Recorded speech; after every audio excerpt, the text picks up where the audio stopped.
Aquí comeza Historia e Historias, o voso espazo no Galiportus, onde degrañaremos a historia con rigor e amenidade.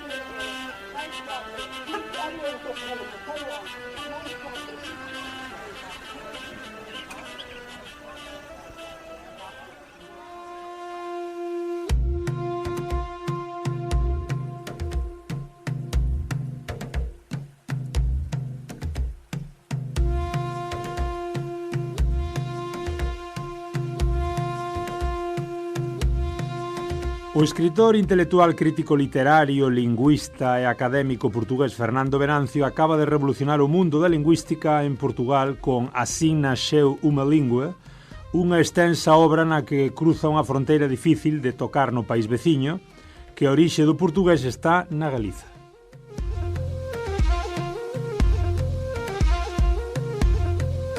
Venancio, que mantén desde hai moito tempo unha estreita relación co Portal Galego da Lingua, o PGL, rompe mitos lingüísticos e reflexiona sen vendas nos ollos sobre a orixe da actual lingua portuguesa unida durante moitos anos e até o século XIV co galego. A historia do portugués é en larga medida a historia das súas tentativas de afastamento do galego, destaca. E non ten problema en dicir claramente que os outros lingüistas lusos son moi remisos a dicir denominar portugués cualquier variedade lingüística anterior a 1400 é esvarar nun anacronismo e pelo menos nunha sufrível incongruencia. Até esa data, Portugal utilizou a lingua que herdara ao facerse independente, o galego.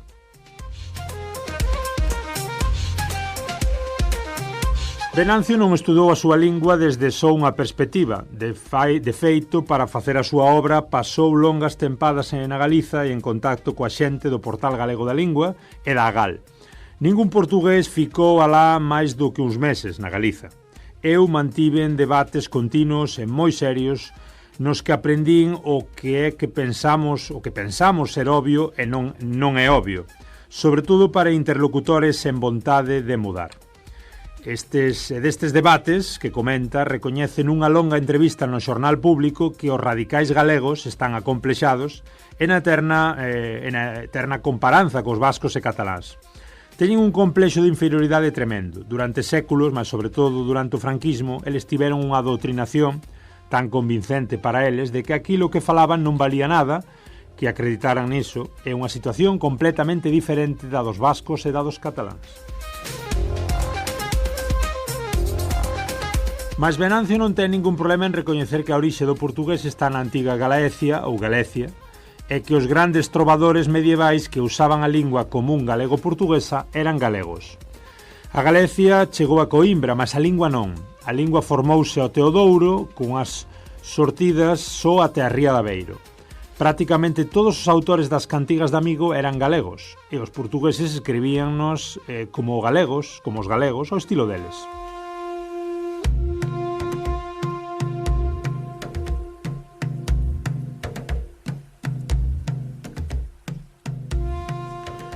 E amósase moi crítico co destino e a evolución político-lingüística do seu pobo que quixo desvestirse de todo o galego para aproximarse ao castelán.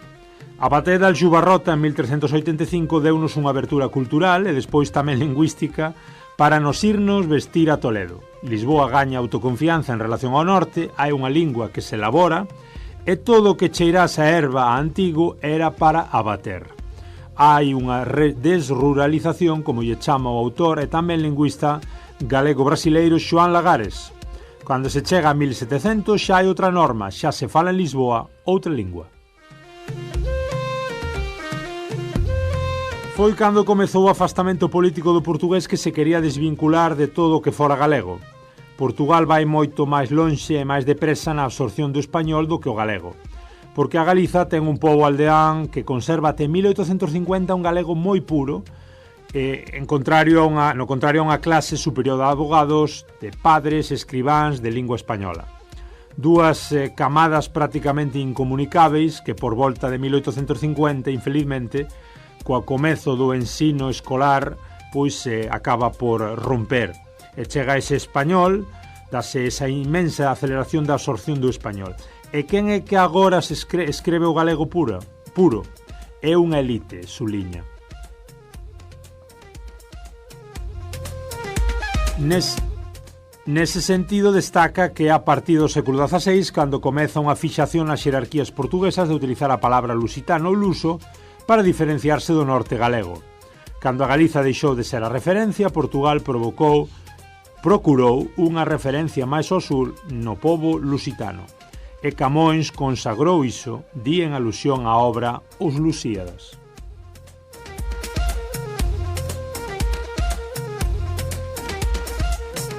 Isto que escribía Galicia Confidencial no 17 de decembro de 2019 baixo título Fernando Venancio, a historia do portugués e a historia das súas tentativas de afastamento do galego.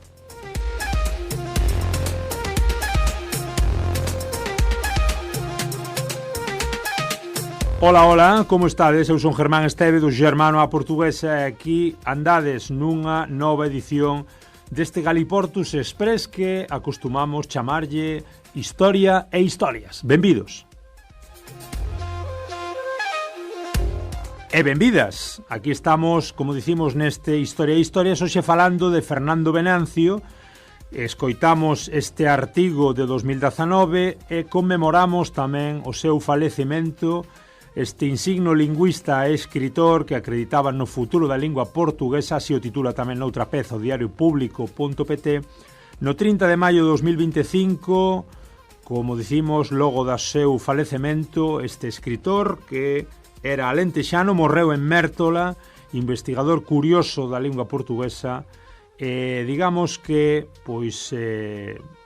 profundo crente desa orixe tan difícil isto de explicar moitas veces en Portugal e de creer en contraposición coa historiografía tradicional co que se dá a coñecer o relato actual en Portugal, esa orixe, como dicimos, da lingua portuguesa do lado galego, ese tronco común galaico-portugués tan defendido, como dicimos, por Fernando Venancio, este estudoso, este lingüista insigne 1944-2025.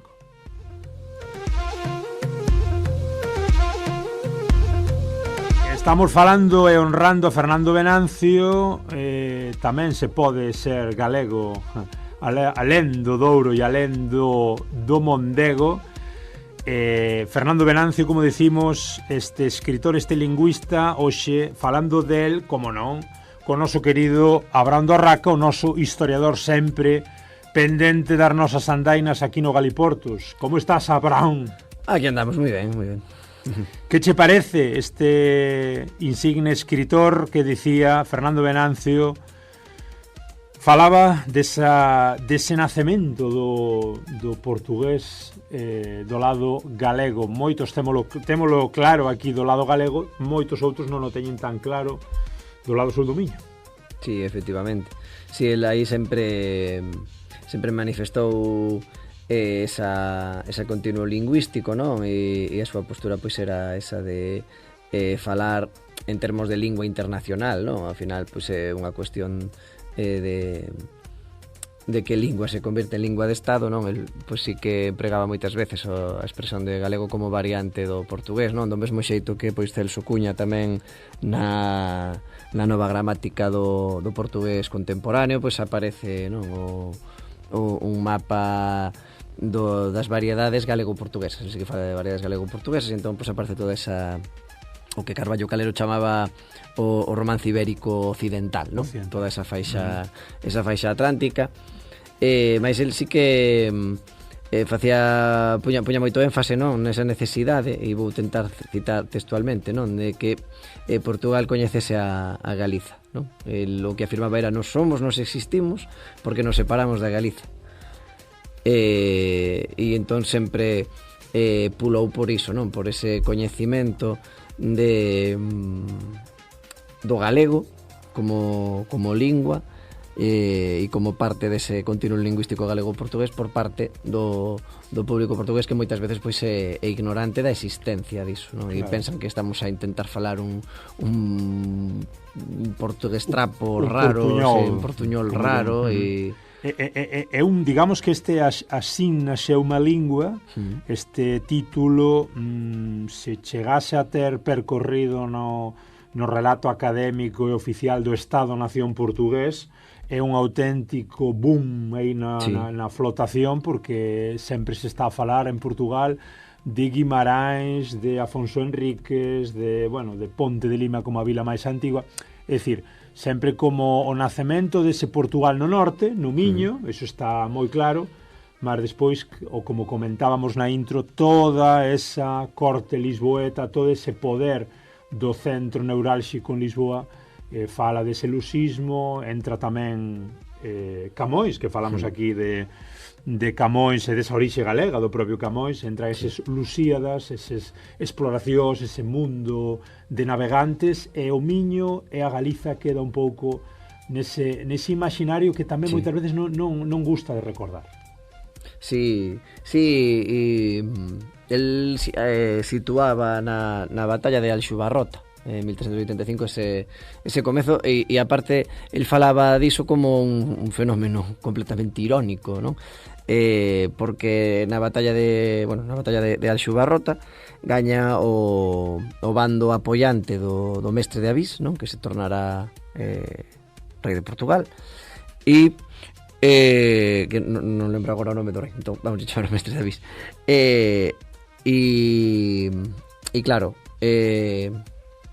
quen sae derrotada é a nobreza do norte, que estaba moi ligada á nobreza galega. Toda a nobreza portuguesa en xeral estaba ligada coa galega, pero sí que é certo que a do norte si mantiña moito contacto, non? Desa contenda, desa guerra, temos esa estatua de Inés Negra en Melgaso, se non ando errado. É Melgaso xusto diante da entrada á muralla. Na muralla, efectivamente, está aí a estatua desa historia, non? Do duelo de mulleres que decide o resultado do sitio de Melgaso. Mas o que perde esa nobreza do norte, que é unha nobreza principalmente apoiante do poder castellano. O poder castellano, por certo, que nesa altura xa é certo que no que serían os aspectos administrativos xa estaba prácticamente castellanizada, non? A nivel de diplomática e documentación, mas aínda non era o que será despois como coroa centralizada e tentando, non, pois esa unificación absoluta que veremos xa en época moderna. E el di que é irónico porque perde esa nobreza que simpatizaba co poder castellano, e depois desa vitoria Portugal comeza a se interesar pola cultura castellana, non?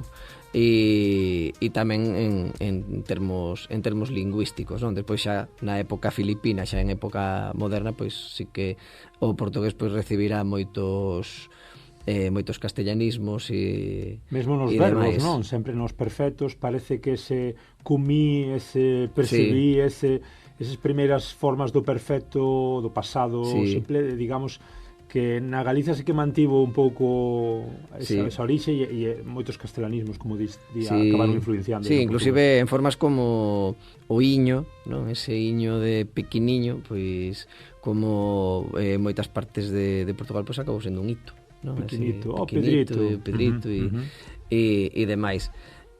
Mais sí que fala pois iso de como ao final ese portugués aínda co rebote, non, por así dicer, de vir do sur, non, de sur medio, máis ben, non, de Lisboa e irradiar cara ao resto, pois aínda conservou moito desa lingua que se conforma entre Estaca de Bares e o Río Douro, non? E ao final, pois, é unha lingua que aínda existe. Claro. E que en Portugal non coñece. Claro, digamos que un pouco a cuestión é esa, como facer acólitos, como relatar, non, un pouco a cuestión de que a miña lingua que fai orixe, que dá nome ao meu país, Estado-Nación, século XIX, pois como pode ser que non nacera donde eu son? Claro. Que naceu no relato oficial en España. É dicir, isto non ocorre en ningún outro lugar. Digamos que o castellano pois nacerá lá entre Burgos e A Rioja, que é parte indiscutible da continuidade do Estado español. Digamos que ninguén discute de que o catalán nacera pois na coroa de Aragón e dos condados cataláns. Os reinos francos levaran a evolución do francés ao que hoxe é a Francia actual. O mesmo ocorre co italiano padrón que se colle da Toscana. E de repente resulta que eu teño que explicar Portugal aos meus estudantes, non? De secundario, e teño que dicirlles que naceu no Miño, porque claro, como vou dicir que nace na Galiza? Como dicimos, é unha especie de shock que ao final non deixa de ser evolucións naturais da lingua, non? Porque... Sí, e que ten o seu espello tamén deste lado do Miño, porque ao final, cando ven un texto escrito quer nunha norma reintegrada, quer nunha norma máis próxima da vixente en Portugal, enseguida tamén sai ese nós non somos portugueses, somos galegos, non? Ou incluso era esa reflexión que sai ao final dun documentario que se titulaba A fronteira será escrita, que era pero se é a mesma, se estamos a dicer o mesmo, porque en Portugal hai que escribir con NH e LH, e porque aquí con Ñ e duplo L, non? Pues porque non somos españois, non? Esa, ao final, é moito máis que lingüística a cuestión, non? Pois Fernando Venancio, que comentaba tamén outra peza para o Confidencial, que en 50 anos os brasileiros xa non falarán portugués, en relación á evolución tamén destes últimos 200 anos da variante brasileira, digamos, desa variante que evoluiu pois autónomamente e que ten, pois, digamos, por un lado no escrito pois ese tronco común, no falar pois cada vez máis diferencias co portugués de Portugal. Sí. Entón, un pouquiño esta evolución con respecto a Galiza e a Portugal, e por outro lado, como comentaba Venancio, este lingüista que hoxe facemos referencia a tamén a evolución do portugués do Brasil. Mas eso serán cuestións doutro Galiportus, doutro Historia e Historias. Como dicimos, hoxe o noso aplauso para Fernando Venancio, un dos poucos que decidiu pois desde a óptica lingüística oficial e extraoficial portuguesa, dar a cara e dicir claramente, cuidado, que o portugués que estades falando ben do galego. Sí, e incluso iso, como hai ponta final, pois facendo parte dunha institución como é a Academia das Ciencias de Lisboa, que no seu vocabulario ortográfico recolle moitísimas voces galegas, e así aparecen, búscase esa palabra e aparece en galego, recoñecendo pois esa unidade lingüística, ¿no? A propia Academia das Ciencias de Lisboa. Pois o recoñecemento para Venancio e para a lingüística, como dicimos, que olle cara arriba do Miño. Un saúdo aquí no Galiportus, Historia e Historias.